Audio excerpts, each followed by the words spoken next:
গণভোট নিয়ে কথা হচ্ছে, আগামী জাতীয় সংসদ নির্বাচন নিয়ে কথা হচ্ছে। জামাত ইসলাম কিন্তু গণভোট নেয়ার ব্যাপারে বা গণভোট আয়োজনের ব্যাপারে জোর দিচ্ছে। এদিকে কিন্তু বিএনপির ভারপ্রাপ্ত চেয়ারপারসন তারেক জিয়া কিন্তু বলেছেন যে গণভোট আয়োজনে যে ৩,০০০ কোটি টাকা প্রয়োজন, সে টাকা বর্তমানে কৃষকদের যদি প্রণোদনা দিতে পারি আমরা এবং হিমাগার যদি স্থাপন করতে পারে তাহলে কিন্তু কৃষকের উপকৃত হবে। আপনি একজন কৃষিবিদ হিসাবে কি মনে করছেন? নাকি বিএনপির চেয়ারপারসন এর এই কথাগুলো গণভোটকে পাশ কাটিয়ে যাওয়ার আপনার কাছে কি মনে হয়? বাংলাদেশে যে গণভোটটা হবে, এই গণভোটটাতে যদি জনগণ রায় দেয় তাহলে এটা বাস্তবায়ন করবে কে? পরবর্তীতে নির্বাচিত সরকার। পরবর্তী নির্বাচিত সরকার তো এখনো জন্মগ্রহণই করে নাই। কে আসবে এটা কিন্তু আমরা জানি না। এবং এই গণভোট যদি এটা ফেইল করে তাহলে বর্তমান সরকার যে দেশ শাসন করছে এই সরকারের অবস্থা কি হবে? আমি মনে করি বিএনপির ভারপ্রাপ্ত চেয়ারম্যান জনাব তারেক রহমান যথার্থ কথা বলেছে।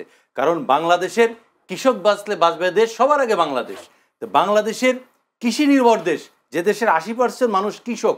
আজকে আমি আপনি যে কোট পরে আছি এটাও কিন্তু কৃষকের অবদান। আজকে আমরা যে মোবাইল ব্যবহার করছি এটাও কিন্তু কৃষকের অবদান।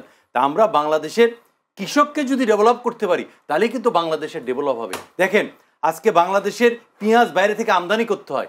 আমাদের যে ৩৫ লক্ষ মেট্রিক টন পেঁয়াজ লাগে তার মধ্যে ৩২ লক্ষ মেট্রিক টন বাংলাদেশে উৎপাদিত হয়। ৫ লক্ষ মেট্রিক টন বাইরে থেকে আমাদের আমদানি করতে হয়, পার্শ্ববর্তী রাষ্ট্র থেকে, ভারত থেকে, বার্মা থেকে, তারপরে চীন থেকে, তুরস্ক থেকে।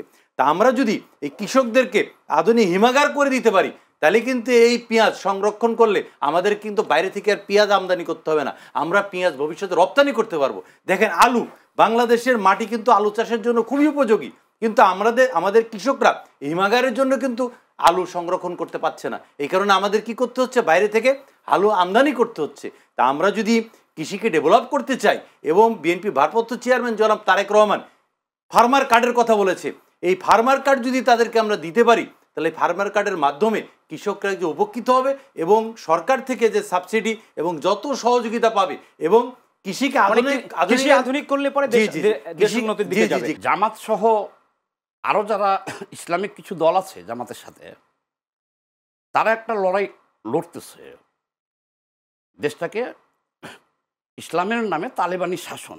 ওনার জোটের সঙ্গী যে চরমনাইপুর উনি ঘোষণাই করে দিয়েছে।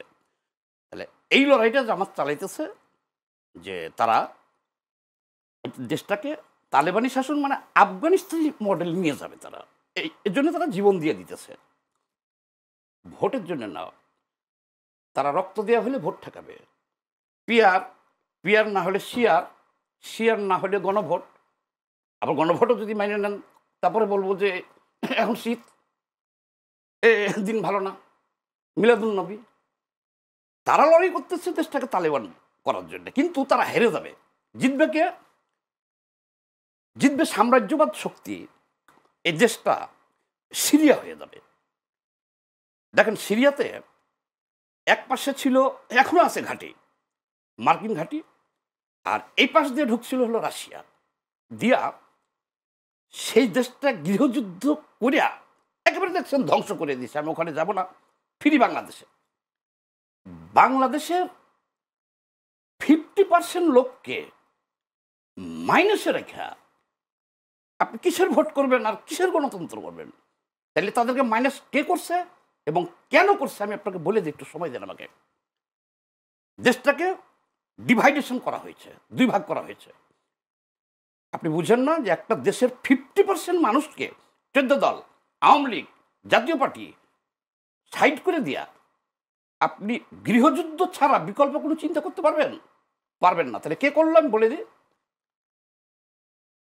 ভারত এদিক দিয়ে সৈন্য ঢুকাবে, সময় আসতেছে। শেখ হাসিনার জন্য আওয়ামী লীগকে হেল্প করবে তারা, ওই অংশকে। আর ডক্টর ইউনূসকে দিয়া এই যে করিডোর নিয়ে নিচ্ছে অলরেডি। কিন্তু ভারতের সাথে আমেরিকার সাথে কথাবার্তা থাকবে, সব কন্ট্যাক্ট। এই যে বন্দর, সারা বাংলার লোক আল্লাহর দোহাই দিয়ে হাতে পায়ে ধরে সমাবেশ করে লং মার্চ করে ওনাকে ঠেকানো গেছে।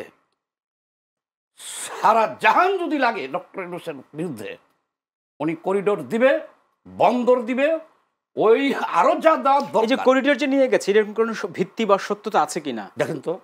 এখন আপনি দিচ্ছেন, আপনি তো বলতেছেন যে আমরা এটা চুক্তি করছি আর বাকিটাও করব। তাহলে এখানে তো কোনো প্রশ্ন করার কিছু নেই। যিনি ক্ষমতায় আছে, সরকারে আছে, উনি তো ডিক্লারই দিয়েছেন যে আমরা এটা করছি। তাহলে আর পরিণতিটা আমি বলি আপনাকে, এই করিডোরের নামে, বন্দরের নামে এখানে ঘাঁটি হবে আমেরিকার, এবং এরা সহযোগিতা দিবে একটা পক্ষকে, বিএনপি সহ একটা পক্ষকে তারা সহযোগিতা করবে এরা, যেহেতু এরা সরকারে আছে। আর ওই দিক দিয়ে ভারত এই দিক দিয়ে সৈন্য ঢুকাবে শেখ হাসিনাকে, তাহলে হয়ে গেল সিরিয়া। এই লড়াই কখনো থামবে না। আচ্ছা, আরেকবার আসবো আপনার কাছে। ভোট হবে না, ভোট হবে না, ভোট হবে না দেশে।